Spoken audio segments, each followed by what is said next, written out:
اعوذ باللہ من الشیطان الرجیم بسم اللہ الرحمن الرحیم۔ قرآن مجید میں کل 114 صورتیں ہیں اور 114 صورتوں کے اندر سب سے سخت ترین عذاب یا جہنم کی سب سے سخت ترین ڈسکرپشن اگر کسی صورت میں دی گئی ہے تو وہ 104 نمبر صورت سورۃ الہمزہ ہے۔ جہنم کا عذاب سنتے ہی عام طور پہ ذہن میں یہ آ جاتا ہے کہ ہو سکتا ہے شرک کے اوپر ہو، بدکاری کے اوپر ہو، چوری کے اوپر ہو، سود کے اوپر ہو، لیکن حال یہ کہ اس صورت میں ایسی کسی چیز کا ذکر نہیں بلکہ ان دو باتوں کا ذکر ہے جو عام طور پر آج کل ہمارے معاشرے میں سویٹ ڈش کی طرح کی جاتی ہیں، اور وہ ہے ویل لکل ہمزۃ لمزہ، تباہی بربادی ہلاکت ہے ہر ہمز اور لمز کرنے والے کے لیے۔ ہمز اور لمز کے مفسرین کرام نے مختلف معنی لکھے ہیں۔ وہ لکھتے ہیں ہمز کے 4 معنی ہیں۔ نمبر 1، یہ کسی انسان کے پیٹ پیچھے اس کے عیب گنوانا، اس کی برائیاں گنوانا، وہ فلانا وہ کیا نالائق ہے، وہ کیا نکما ہے، وہ کیا سفارشی ہے، اس کو تو بات کرنے اور کپڑے پہننے کا ڈھنگ سنگ ہی نہیں آتا۔ دوسرا معنی لکھا ہے ہمز کا کہ لوگوں کا پردہ نہ رکھنا، لوگوں کا پردہ چاک کرنا۔ اگر کسی کا کوئی سیکرٹ، کوئی راز آپ کو معلوم ہو جائے، فوراً پبلکلی سب کو بتا دینا، او فلانے کی بات پتہ لگی ہے، اس کی منگنی ٹوٹ گئی ہے، اس کا تو چکر چل رہا ہے فلانے کے ساتھ، وہ تو ایگزام میں فیل ہو گیا ہے۔ اور نمبر 3 یہ کہ دوسروں کی عزت اور اس کی ساخت کو نقصان پہنچانا۔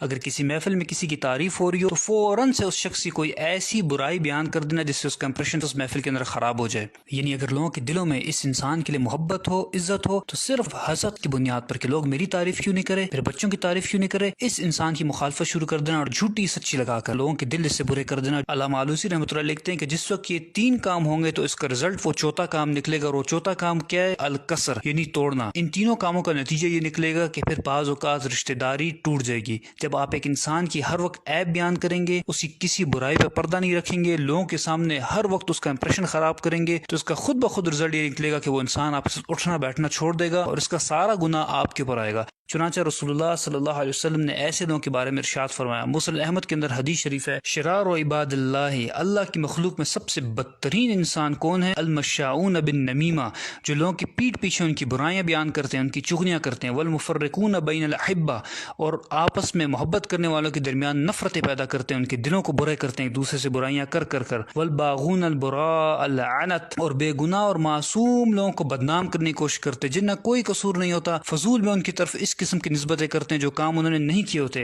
اور ایک روایت میں تو یہاں تک آیا کہ یحشرہم اللہ فی وجوہ الکلاب، اللہ تعالیٰ ان کے چہروں کو کتے کی طرح بنا دے گا قیامت کے دن۔ اور دوسرا لفظ اس آیت میں ذکر ہوا ہے وہ ہے لمز۔ مفسرین کرام لکھتے ہیں کہ ہمز کا معنی تو 4 کام کسی کے پیٹھ پیچھے کرنا، لیکن لمز کا معنی یہ ہے کہ کسی انسان کے روبرو اس کے سامنے 3 کام کرنا۔ نمبر 1 یہ کہ بات بات پر اس کو تانے دینا، تمہیں تو کچھ آتا ہی نہیں ہے، تم سے تو کوئی خیر کی توقع ہے ہی نہیں، کبھی کوئی کام تم نے ڈھنگ کا کیا ہے۔ نمبر 2 یہ کہ اس کو لوگوں کے سامنے ذلیل کرنا، اور نمبر 3 یہ کہ اس کا محفل میں مذاق اڑانا، منہ سے اشاروں سے اس پہ ٹانٹ کرنا، اس کی شکل صورت کا مذاق اڑانا، اس کے کپڑوں کا لباس کا مذاق اڑانا۔ رسول اللہ صلی اللہ علیہ وسلم نے اس قسم کے لوگوں کے بارے میں ارشاد فرمایا کہ مررت بقوم، معراج کے موقع پر مجھے ایک قوم دکھائی گئی، اسفار من نحاس، ان کے ناخن نوکیلے تانبے کے بنے ہوئے تھے، یخمشون وجوہہم وصدورہم، اور وہ اپنے ناخنوں سے اپنا منہ بھی کھرید رہے تھے اور اپنے سینے کو بھی نوچ رہے تھے۔ میں نے پوچھا کہ یہ کون لوگ ہیں جو اتنی تکلیف میں ہیں؟ مجھے بتایا گیا کہ یہ آپ کی قوم کے وہ لوگ ہیں جو لوگوں کے پیٹھ پیچھے ان کے عیب بیان کرتے تھے، اور یقعون فی اعراضہم، اور یہ لوگوں کی عزت اور آبرو سے کھیلا کرتے تھے۔ اور جب ہماری فرینڈز اینڈ فیملی گیدرنگز ہوتی ہیں، اور واٹس ایپ، فیس بک، سوشل میڈیا پر جو فرینڈز اینڈ فیملی گروپس بنے ہوتے ہیں، وہاں پر دوسرے کا مذاق اڑایا جاتا ہے، ایک دوسرے کو ذلیل کیا جاتا ہے، اور ہم کیا کہتے ہیں؟ ہم تو شغل لگا رہے ہیں، ہم تو کٹ لگا رہے ہیں، لیکن ہمیں اس بات کا بالکل احساس نہیں ہوتا کہ ہم کس طریقے سے ایک انسان کا دل دکھا رہے ہیں، اس کی دل آزاری کر رہے ہیں، اس کا مذاق اڑا رہے ہیں، اس کو ذلیل کر رہے ہیں محفل میں، اور جانتے ہیں کہ اگر آپ ایسا کر رہے ہیں تو آپ کا انجام کیا ہوگا۔ ایسے لوگوں کے بارے میں رسول اللہ صلی اللہ علیہ وسلم نے ارشاد فرمایا کہ ان لوگوں کو جہنم کی ایک وادی میں ڈالا جائے گا جس وادی کا نام ویل ہے، ویل واد فی جہنم، یہ جہنم کی ایک وادی ہے، تعوذ منہ جہنم، اور یہ اتنی خطرناک اور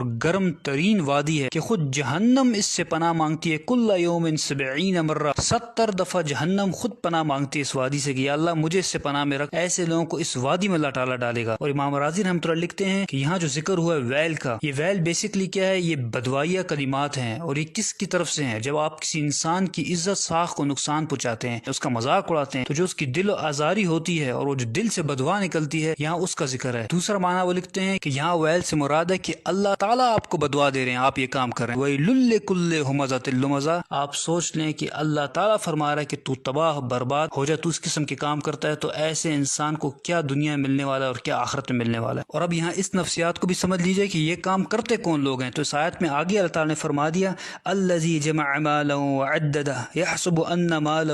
اخلدہ، وہ لوگ جو مال جمع کر کر کے رکھتے ہیں اور سمجھتے ہیں کہ ان کا مال باقی رہے گا۔ یعنی کیا معنی ہوا؟ معنی یہ ہوا کہ وہ لوگ جو آپ کے فرینڈز فیملی سرکل کے اندر آپ کے مقابلے میں اسٹیٹس میں زیادہ ہیں، تعلیم میں زیادہ ہیں، مال و دولت میں زیادہ ہیں، ان کا بیک گراؤنڈ زیادہ مضبوط ہے، تو پھر ایسے لوگ خود بخود اپنے آپ کو سپیریئر سمجھتے ہیں۔ جب یہ سپیریئر سمجھتے ہیں تو پھر یہ آپ کو حقیر سمجھتے ہیں اور آپ کو ذلیل کرتے ہیں، آپ کا مذاق اڑاتے ہیں۔ اور معذرت کے ساتھ ان لوگوں سے زیادہ قصور ان لوگوں کا ہے جو لوگ ان کے اندر گھسے بیٹھے رہتے ہیں ہر وقت، جو ان کو ہر چیز میں اپنا بڑا بناتے ہیں۔ جب یہ لوگ ان کو بڑا بناتے ہیں تو ان کو موقع ملتا ہے کہ اس قسم کے کام کرتے ہیں۔ اور امام رازی رحمۃ اللہ علیہ ان پالشی اور چاپلوس قسم کے لوگوں کے بارے میں لکھتے ہیں کہ جس وقت ان امیر لوگوں سے یہ اٹھ کر جاتے ہیں تو یہ امیر لوگ ان کے پیچھے بھی ہنستے ہیں، اور یہی ان کی سزا کے لیے کافی ہے۔ اور یاد رکھیں کہ یہ دنیا میں سزا ہے، لیکن آخرت میں ان کو بھی اتنی ہی سزا ملے گی جتنا کہ مذاق اڑانے والے امیر لوگوں کو سزا ملے گی۔ اور آخر میں اللہ تعالیٰ سے دعا ہے کہ اللہ تعالیٰ ہمیں زبان کے شر سے بچائے، اور اب تک جو بھی زیادتی ہم سے ہوئی اللہ تعالیٰ اس پہ معاف فرمائے اور ہمیں سچی توبہ کرنے کی توفیق عطا فرمائے۔ سب سے دو درخواستیں ہیں، ایک دو نفل پڑھیں اور اللہ تعالیٰ سے معافی مانگیں،